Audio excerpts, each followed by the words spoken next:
There are very, very complex and serious issues that are associated with this case. Nick Reiner makes his first court appearance after being charged with murdering his parents. Tonight, his brother and sister are breaking their silence. It's a lot of work, and it's intense. Inside the investigation of the Brown University attack, why police want to speak with this person. And the Oscar goes to YouTube, as the Academy Award signs off from television. Yes, you definitely want this. Oh, look at these. Thank you. And the healing power of the holiday spirit. La, la, la, la, la, la. From CBS News headquarters in New York, this is the CBS Evening News.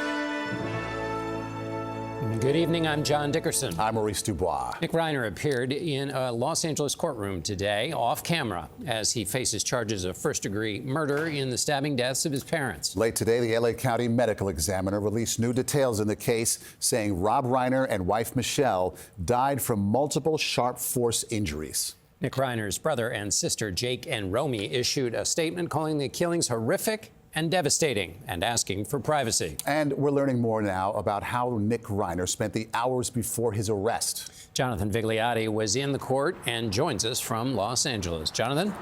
John, Nick Reiner was seated in a plexiglass enclosure known as the box, largely out of view from those inside the courtroom. Most notably, he was wearing a blue smock, often used for suicide prevention. Nick Reiner's first court appearance lasted less than 90 seconds, and he spoke just 3 words when asked if he understood his rights. He did not enter a plea and remains held without bail. His arraignment on charges of murdering his parents, Rob and Michelle Reiner, was postponed to the first week in January. These sketches were the only images of Reiner released from inside the courtroom. The judge ordered the video pool cameras not to show the defendant. Good morning, ladies and gentlemen. Alan Jackson is Nick Reiner's defense attorney. During this process, you allow the system to move forward in the way that it was designed to move forward, not with a rush to judgment, not with jumping to conclusions. Police sources say that Rob and Michelle Reiner were killed in the master bedroom of their Brentwood mansion early Sunday morning. The coroner's office reporting both died from multiple sharp force injuries. CBS News has learned that Nick Reiner checked into a hotel in nearby Santa Monica around 4 a.m. His sister Romy discovered the crime scene around 3:30 that afternoon. Nick Reiner was spotted about 9 p.m. Sunday night near downtown L.A., walking into and then inside this convenience store. Moments later, he was arrested by the LAPD. In 2018, Nick Reiner opened up on a podcast about his struggles with drug addiction. I was up for days on end, and I started punching out different things in my guest house. It was the guest house he was still living in the night of the killings. In a statement, Jake and Romy Reiner, Nick's siblings, wrote, "Words cannot even begin to describe the unimaginable pain we are experiencing every moment of the day. Rob and Michelle Reiner weren't just our parents, they were our best friends." The motive at this hour still remains a mystery, and the 5-page charging document released this afternoon offering few new details. Meanwhile, as for Nick Reiner, he will appear back in court on January 7th. Jonathan Vigliotti in Los Angeles. Thank you. And this Sunday, we'll remember Reiner's life and legacy in CBS News' Rob Reiner, Scenes from a Life. That's at 8:30 in the East, 8 o'clock in the West. Investigators in Rhode Island have been poring over video, looking for anything that might help them find the gunman who shot and killed 2 Brown University students. Today, they released a picture of a second person who they believe might help in the search. More now from Tom Hansen in Providence. For the 5th day, law enforcement officials in Providence appeared no closer to finding the gunman who burst into a Brown University classroom Saturday, killing 2 students and wounding 9 others. They continue to search for this person of interest seen in the hours before the shooting, and today released an image of a second person who was also in proximity of that individual, hoping for something that could aid in the investigation. But it's unknown to us where this person works. It's unknown to us if he was an affiliate of Brown. That's all unknown to us. The shooting occurred in a part of the engineering building where there were few cameras, providing little useful video. So today, authorities asked the public to review their own security and phone footage in the hopes they may find something that leads them to the person of interest. Providence Mayor Brett Smiley acknowledged the community's frustration with the pace of the investigation. Their frustration is valid. I feel the same frustration, and my neighbors feel the same frustration. We all want this to be resolved as soon as possible and an individual brought to justice. And so I'm in no way discounting that. I understand that. Former FBI agent Eric O'Neill said even though the manhunt has gone on for 5 days, it doesn't necessarily mean the gunman has fled the city and evaded authorities. You would expect that a fugitive would try to get to a train station, get to a airplane and leave the state, but that's not always the case because people tend to try to go to ground where they're comfortable, where they feel safe, where they feel secure, and that can actually help law enforcement because it means that they don't have to expand the manhunt too far. And authorities admitted today they still don't know how many people were inside the classroom at the time of the shooting, but some of the students they've interviewed have described the shooter as resembling that person of interest they are struggling to find. Okay, Tom Hansen in Providence, thanks. Less than 50 miles from Providence, another mystery is playing out. Police say an MIT professor was found shot to death at his home outside Boston. CBS Boston's Penny Commit reports on the investigation from Brookline, Massachusetts. Massachusetts State Police say they are investigating the shooting death of an MIT physics professor as a homicide. Nuno Loureiro was shot in his home Monday night. The 47-year-old father of 3 was rushed to the hospital where he died Tuesday morning. Investigators say this is an active, ongoing investigation. So far, they have not released any information about a potential suspect. Loureiro, originally from Portugal, started working at MIT in 2016. And last May, he was named the director of the Plasma Science and Fusion Center. Officials say while they investigate this incident, they are dedicating more patrol cars and officers in this community. CBS Boston's Penny Commit, thank you. Tonight, President Trump reflected on his first year back in office and gave a preview of what's ahead. His address to the nation came as he turned up the heat on Venezuela. Nancy Cordes reports from the White House. I am bringing those high prices down and bringing them down very fast. Speaking from the White House diplomatic room, President Trump argued the first year of his second term has been historic. Wages are going up much faster than inflation. How big is that? Very importantly, there are more people working today than at any time in American history. The speech came at the end of a somber day. Trump saluting at Dover Air Force Base as the bodies of 2 Iowa National Guard members and a civilian translator were returned to U.S. soil after an attack in the Syrian desert this weekend. 3 great people.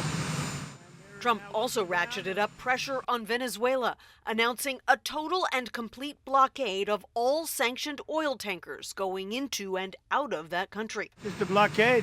We're not going to let anybody going through that shouldn't be going through. Venezuela's president, Nicolas Maduro, called it reckless and a violation of international law. His defense minister said the country would not be intimidated. But Venezuela's coastline is now ringed by 11 U.S. warships, with 15,000 troops in the region. Trump called it, quote, the largest armada ever assembled in the history of South America. The U.S. already seized 1 oil tanker last week. A blockade is an act of war. I mean, it's like classic definition by all accounts. Washington State Congressman Adam Smith and other House Democrats forced a vote this evening on a measure that would have required Trump to get congressional approval for his military campaign. The resolution narrowly failed. It sure looks like he's trying to accomplish regime change in Venezuela, and that he's willing to go to war to accomplish that, all without any congressional authorization. Late this afternoon, we learned that Dan Bongino, the deputy FBI director, will soon leave his post after less than a year on the job. Bongino, a former Secret Service agent, was the first deputy director in modern times without experience as an FBI agent. President Trump said Bongino wants to return to his conservative radio empire. Nancy Cordes at the White House. Thank you, Nancy. Australians are honoring the 15 people killed in Sunday's mass shooting in Sydney. first remembering the rabbi who helped organize the gathering to celebrate the first night of Hanukkah. And there were more funerals today. Anna Corin is at Bondi Beach.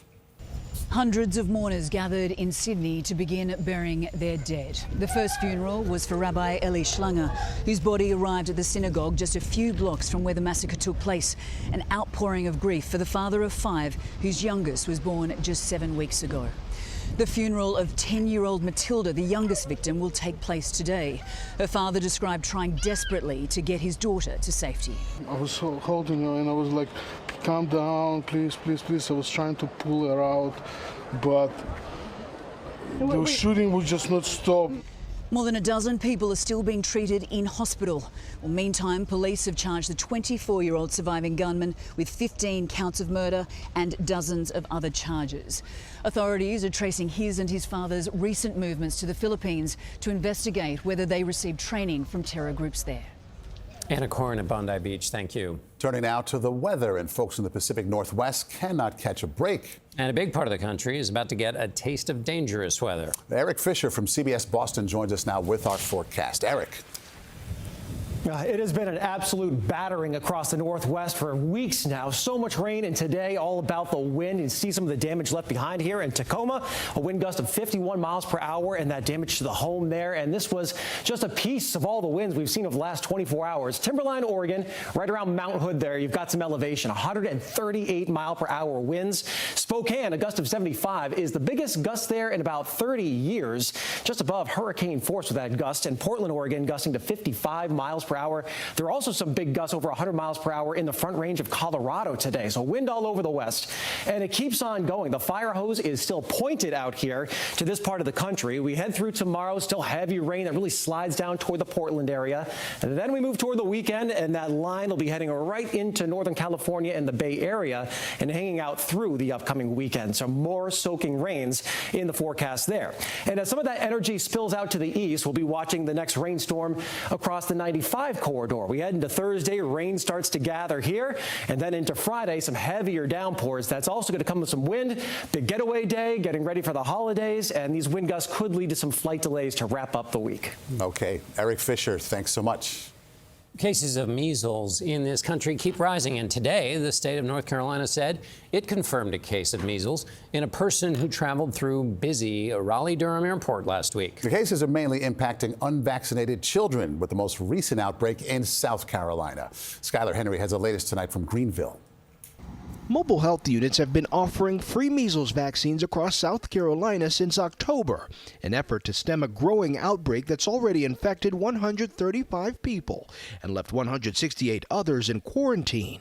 In the epicenter, Spartanburg, vaccination rates are among the lowest in the state. Only 90% of students in the county have met school vaccination requirements, according to the state health department. Parents are fearful, particularly parents with young children. Dr. Robin LaCroix is a pediatric infectious disease specialist. She worries the disease could spread even further as families gather for the holidays. The world is such a small place, and because this virus is so contagious to people who don't have immunity, that it's very easily spread. The CDC has tracked nearly 2,000 confirmed cases across 43 states this year, the most on record since the disease was declared eradicated more than 2 decades ago. 3 people have died. So then how does this get better? The way that we are able to control these vaccine-preventable diseases is by getting high levels of protection within a community. Measles needs the highest level. And for the first time in more than 20 years, the U.S. is on the verge of losing its measles elimination status due to a vaccination lag all across the country and due to outbreaks like the one happening here in South Carolina continuing to spread. Okay, Skylar Henry, thank you. Still ahead on the CBS Evening News, grocery prices keep going up, and it's turning more shoppers into thieves. The Oscars announce a new home, why it means the award show could get even longer. And these kids can't be home for the holidays, so Santa's helpers brought the holidays to them.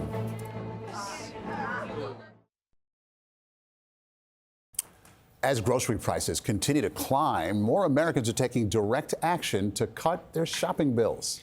Problem is, what they're doing is illegal. CBS News Money Watch correspondent Kelly O'Grady takes a look. For many Americans, the weekly grocery run has become a financial stress test. Food prices have skyrocketed 25% in the last 5 years. Now, some shoppers are resorting to other means. What have you seen when it comes to people stealing groceries in some of your stores? It used to be 1.5% of store sales. It could be anywhere from 7 to 10%. Wow. Which is ridiculous. John Katzimatidis owns 28 grocery stores in New York City. I've seen this spike in the last 3 years since COVID. We had limited amount of security, and it just got worse and worse and worse. He says some of the most commonly stolen items, over-the-counter medicine, detergent, and prepackaged meats and cheeses. High-ticket items that are small, and they can put in shopping bags, and they just walk out. While he's seeing an uptick, blaming a lack of criminal consequences, FBI data shows shoplifting overall has declined by 17% this year. However, a recent LendingTree survey revealed 27% of self-checkout users admitted to shoplifting. Of those admitted shoplifters, nearly 50% blamed unaffordability and tariffs. It's not like people are walking out of self-checkout with a new Nintendo Switch or a diamond necklace. It's much more likely to be a gallon of milk or a bottle of shaving cream. Matt Schultz is a LendingTree analyst. People are really struggling, and they're looking at ways to deal with high prices. And when it comes to affordability, something else worth noting. The number of fundraisers, according to GoFundMe, started to help cover basic essentials, including housing and food, increased 20% after quadrupling last year. All right, Kelly O'Grady, thank you. Up next, a big change ahead for the Oscars. As the Hollywood Awards ceremony attempts to reach a bigger audience.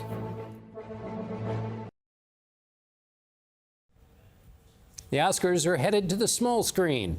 Jolene Kent has more.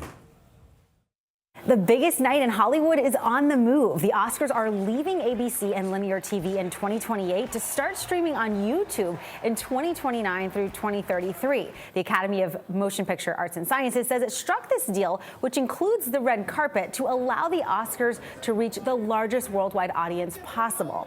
The Oscars have aired on ABC for half a century, and YouTube declined to tell us how much they paid for these rights, but ABC had been paying about $100 million a year. Now, the shift reflects the way viewers are consuming content nowadays and underlines the dominance of YouTube, which is owned by Google. Today, a small plane crashed into an apartment complex in Nashua, New Hampshire. It happened shortly after takeoff.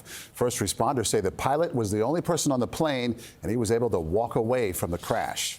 And a heroic police rescue in New Jersey when a dog fell through an icy lake. An officer crawled out onto the ice and then jumped into the frigid waters himself to help pull the lab mix to safety. She was then put in a patrol car to warm up. Great job. When we come back, a special delivery. And it comes just in time for the holidays. Finally here tonight, everyone wants to be home for the holidays. It's not always possible, but a children's hospital found a way to bring the next best thing to its youngest patients. Darren Waugh reports tonight from Houston.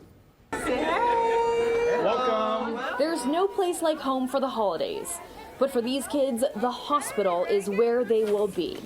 So Texas Children's is bringing the magic of the season to them. I think if the children are happy, they tolerate their treatment better for sure. The hospital started its own holiday market for children and their families. They've really created this winter wonderland here. There are gifts for children and for adults so that these kids can shop for their siblings, their parents, or even their caregivers. 7-year-old James Davis was diagnosed with an aggressive blood cancer. His mother, Mariah, says the last few months have been tough on them emotionally. We talked about things that might happen. You know, he would get tired, he might get sick, he would lose his hair, and of course that's when we broke down and we both cried. James is scheduled for chemotherapy over the Christmas holiday, but today he's not thinking about treatments. The hospital is very sweet and they have so many things and so much support. Doctors believe James's cancer is curable, so the best gift of all this year is his healing to come. How we can fit all of this. Karen Waugh, CBS News, Houston. goodness. Caring for their hearts and their bodies. And their souls. Wow. And that is the CBS Evening News. I'm Maurice Dubois. I'm John Dickerson. Have a good night. We'll see you tomorrow.